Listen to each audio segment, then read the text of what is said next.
Good evening, viewers. This is Qtv News. I am Mariama Sani, and thanks for joining us. First, the main local and international news headlines. The Gambia government and supporting partners on Tuesday launched the National Security and Security Sector Reform Strategy documents. The General Legal Council of the Gambia on Monday enrolled 38 new entrants to the bar at the Superior Court Complex in Banjul. The Commissioner General of the Gambia Revenue Authority has highlighted that the lack of voluntary tax payment is one of the major challenges faced by his institution.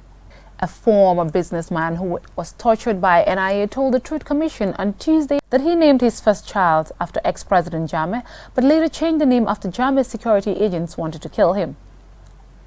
In international news, Kenya's Kenyatta University has triumphed over the UK's Oxford University in the semi-finals of a competition for aspiring lawyers. Now the local news in detail. Stay with us.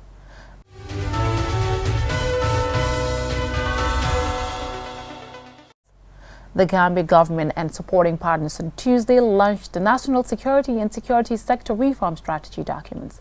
This report by Amar P. Jallo is narrated by Babukar Sise.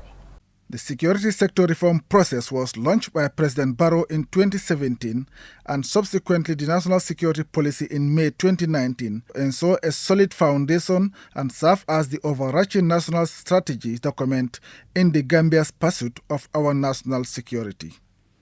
At the launch, the National Security Advisor Momodu Baji said there cannot be sustainable development without stable, effective and democratically accountable security institutions, adding that national documents were developed through consultations with all stakeholders.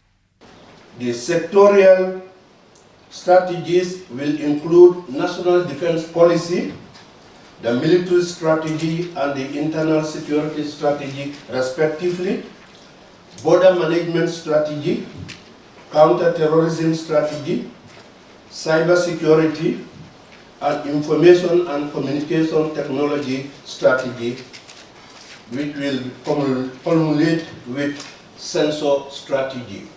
The UN Resident Coordinator, Sarafin Wakana, said the security sector reform process may be very long but worthwhile.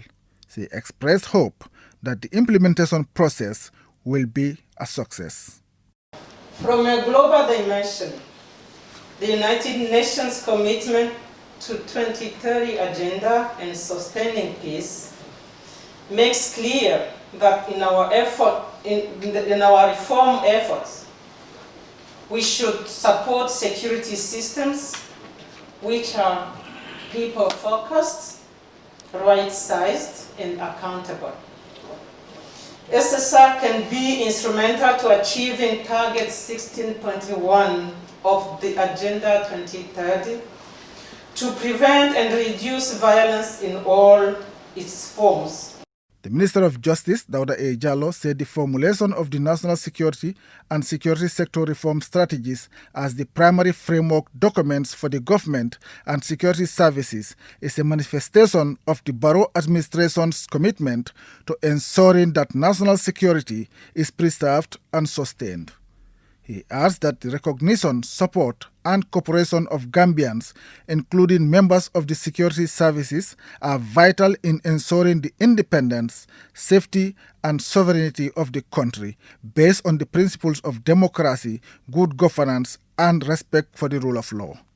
There are several advantages of having the national security strategy as well as the security sector reform strategy, which includes to guide the implementation of national security policy, to build public confidence in the security sector as defenders of the citizens' rights, to enhance regional and international confidence in cooperation, to establish clear path for the implementation of the security sector reform agenda, and to mobilize funds for the implementation strategies. It now remains to be seen how effective the implementation process of these two very important documents will be. As we live in an increasingly interconnected, complex and dangerous world, national security matters have become more complex and multifaceted. Babukar Sise, QTV News. The Commissioner General of the Gambia Revenue Authority has highlighted that the lack of voluntary tax payment is one of the major challenges faced by his institution. Yankuba Dabo made this revelation during a day-long tax seminar for journalists, jointly organized with the UNDP. Alucisa reports. The tax seminar for these invited members of the media is meant to widen their knowledge to effectively and properly report on tax-related matters. The Gambia being a tax-based economy, it is imperative that the media, among other responsibilities, help to promote, among other things, the voluntary compliance with tax payment and for taxpayers to hold government accountable.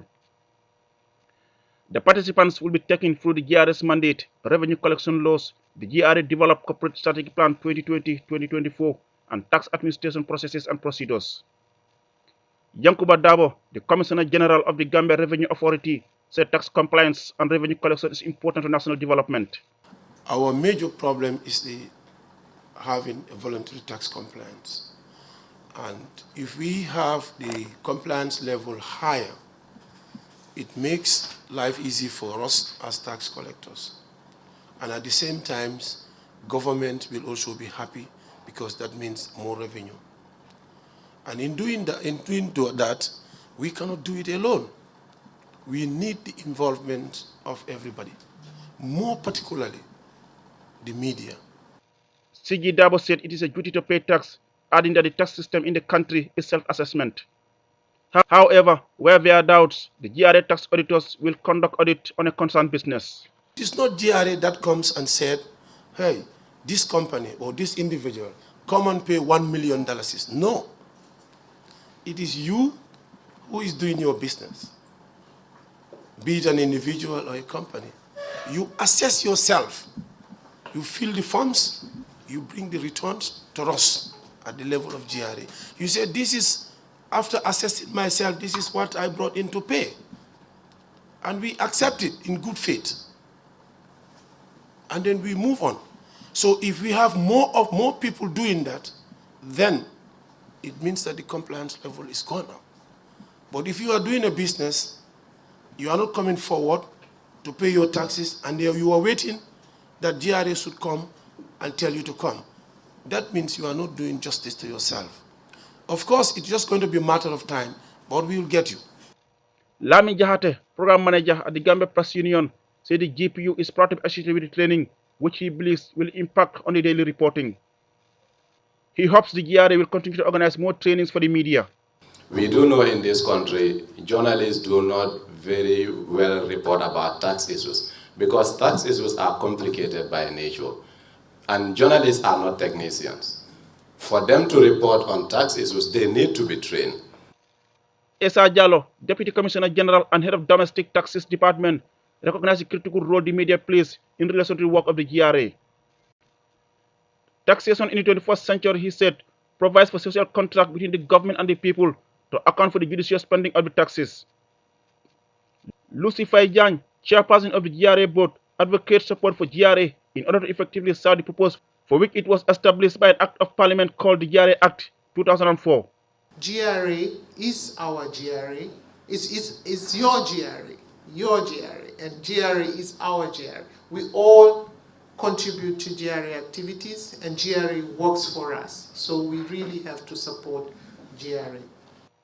With the mantra collecting revenue for national development, the Revenue Authority under the current Commissioner General Yankuba Dabo, despite the challenges faced, has increased revenue collection by $1 billion per month. It is hoped that the participants will go beyond just attending the training, but to put to practice the knowledge gained in their daily reporting. Reporting for Qtv News, I am Aliou Cisse. The General Legal Council of the Gambia on Monday enrolled 38 new entrants to the bar at the Superior Court Complex in Banjul. Omar Pijalo again. After a thorough scrutiny by the General Legal Council, the 38 newly sworn-in legal practitioners are found to have met the criteria and have been declared fit and proper persons for enrollment as barristers and solicitors in the Gambia. The Chief Justice of the Gambia, Hassan B. Jallo, called on the newly sworn-in lawyers to deal with the needs of their clients with honesty and integrity, and to always remember their duties and responsibilities as legal practitioners. He advised them to always consult with their seniors to learn from their experience. As members of the legal profession, you have privileges as members of that noble profession, but you also have duties and responsibilities. And it's important that you remember always and you remain alive to those duties and responsibilities that come along with membership of this noble profession. You have spent many years now, some time reading and familiarizing yourself with the code of conduct for legal practitioners, with the standards of conduct and etiquette at the bar. It is no longer a time for study of that particular field. It's time for you to live by it. You have to live by the code of conduct. You have to live by the standards of conduct and etiquette at the bar, which are recognized in our profession. The president of the Gambia Bar Association, Saliu Tal, encouraged them to always follow the ethics of their profession and to seek for advice from their seniors. As legal practitioners, we have a duty to advise our clients in accordance with the law and take up cases on behalf of our aggrieved clients at the court of law. As legal practitioners, knowledge of the law is a sine qua non. Representing the Minister of Justice, Abdullah Khalid, the acting Registrar General, reminded the new lawyers that dealing with misconduct will not be compromised, adding that the General Legal Counsel will always ensure that the ethics of legal practitioners are upheld to the fullest. I wish to hasten to advise you not to relent on your dedication. In fact, now is the time that you should put in more effort in your research, consultation with your seniors, and be more committed. Usman Kujabi spoke on behalf of the new legal practitioners. Today, we are confirmed fit and proper by the General Legal Counsel to practice law within the jurisdiction of the Gambia. And as the Honorable Chief Justice has said, we must be guided by two things: honesty and integrity. These are the core values, I believe, that the legal profession is built upon. It now remains to be seen how these new barristers and solicitors will put into practice what they learn in theories to meet the expectations of the public and their profession. Reporting for QTV News, I am Omar P. Jallo. We will go for a short commercial break, and when we come back, the news continues with some more local news. Do stay tuned.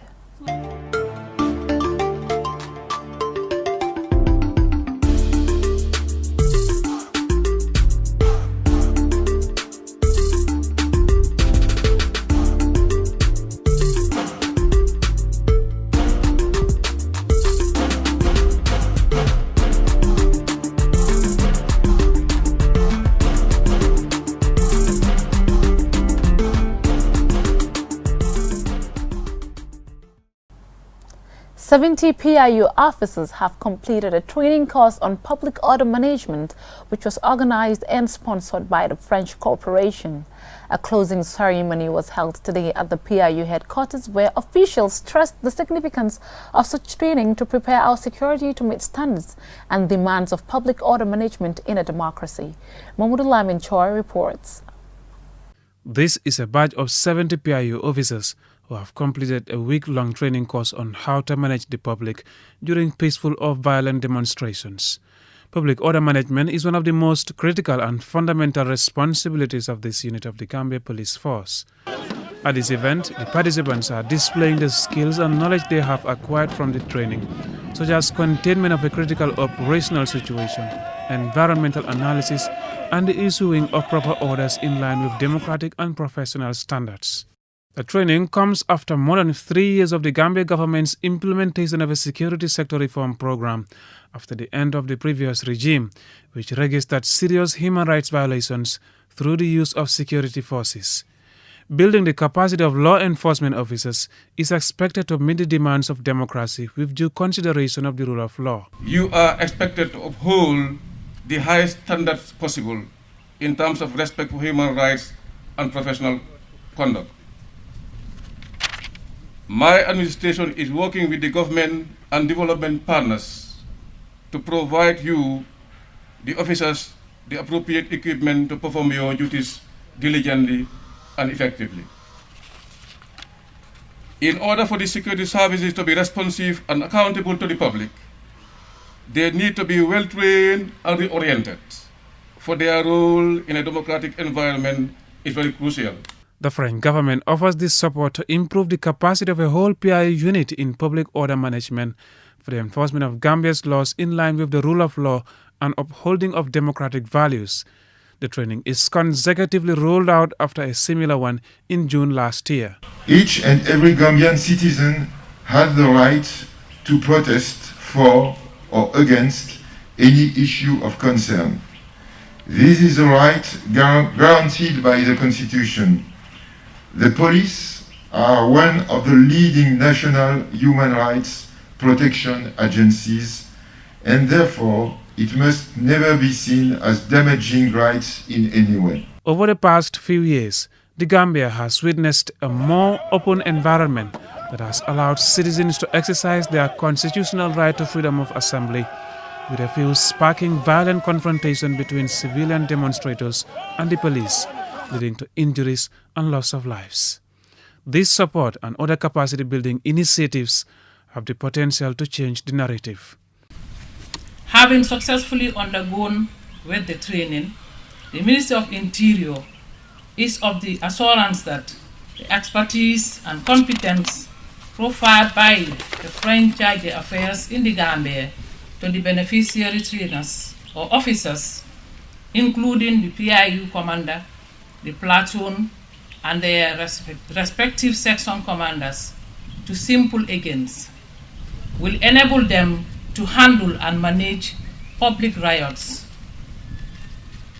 effectively and also efficiently, while at the same time reorganizing and ensuring protection of the rights, dignities, and safety of all the civilian victims and perpetrators in a broad-based democratic principles and manners. At the end of this closing ceremony of the training, 16 radio handsets and other professional tools were handed to the PIU, after which the participants were also issued with certificates.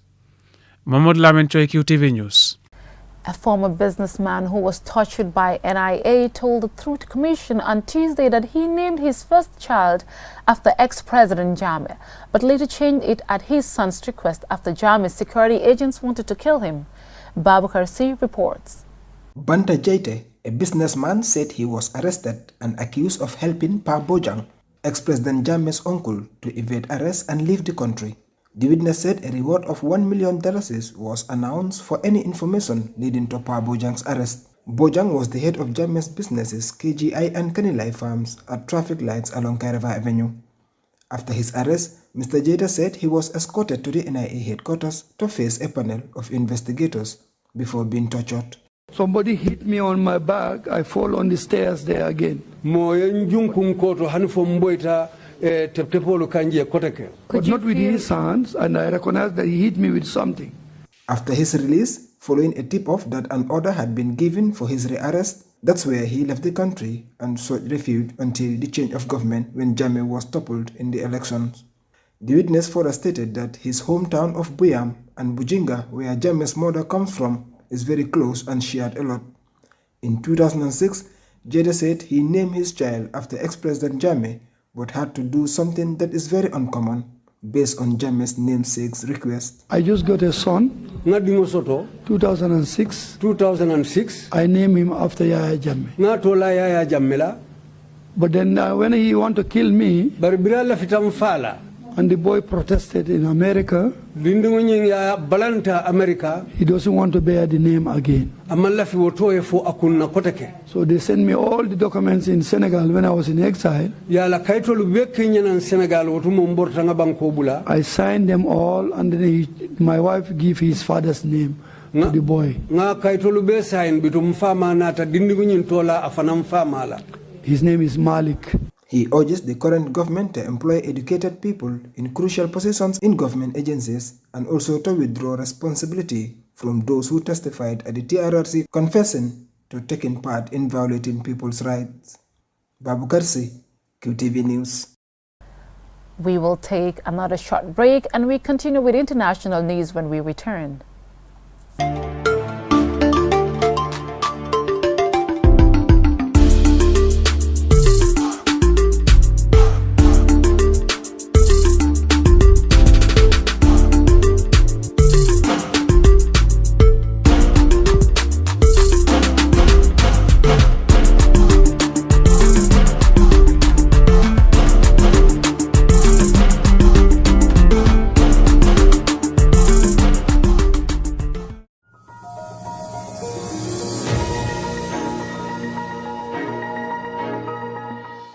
Welcome back. In international news, Kenya's Kenyatta University has triumphed over the UK's Oxford University in the semi-finals of a competition for aspiring lawyers. Oxford, one of the most prestigious universities in the world, were defending the crown they won last year in the Nelson Mandela World Human Rights Moot Court competition. Lali M. Kamara reports. The Kenyatta University victory sees them through to face another Kenyan university in the final. Kenya's Strathmore University beat Bolivia's Universidad Católica to set up an all-Kenyan final. The Nelson Mandela World Human Rights Moot Court competition is an annual global event held in Geneva, Switzerland. A new case is carefully developed each year, drawing on current global human rights issues ranging from human rights and artificial intelligence, over terrorism and mercenaries. The right to not be discriminated against on the grounds of sexual orientation and gender identity. The University of Oxford in the UK were the winners of the 11th Nelson Mandela Moot Court competition in 2019. No Kenyan university had ever made it to the final, and now two have made it in to compete against each other. In the semi-final against Oxford University, Kenyatta University was represented by third-year and second-year students Cindy Tabasi Netia and Martin Koyoko Munyoto, respectively, who are both studying law. Speaking to the BBC, Mr. Netia said, "We went into this competition with the determination to elevate the voice against violation of human rights, and to that extent, we are proud of achieving this level of success." The University of the Gambia and the Human Rights Commission has recently held its maiden edition moot court, named after the country's post-independence leader Sir Dawda Kairaba Jawara, who has been widely acclaimed for his role in the drafting of the African Charter on Human and People's Rights, also known as the Banjul Charter of 1981. The event at the beginning of November was presided over by Hassan B. Jallo, the Gambia's Chief Justice. For QTV News, Lolly M. Kamara. Before we end this bulletin, let's take a quick look at our main stories. The Gambia government and supporting partners on Tuesday launched the National Security and Security Sector Reform Strategy documents. The General Legal Council of the Gambia on Monday enrolled 38 new entrants to the bar at the Superior Court Complex in Banjul. The Commissioner General of the Gambia Revenue Authority has highlighted the lack of voluntary tax payment is one of the major challenges faced by his institution. A former businessman who was tortured by the NIA told the Truth Commission on Tuesday that he named his first child after ex-President Jammeh, but later changed the name after Jammeh's security agents wanted to kill him. In international news, Kenya's Kenyatta University has triumphed over the UK's Oxford University in the semi-finals of a competition for aspiring lawyers. That's all we have for you in this bulletin. Thanks for watching. Do join us at 10 p.m. Bye-bye.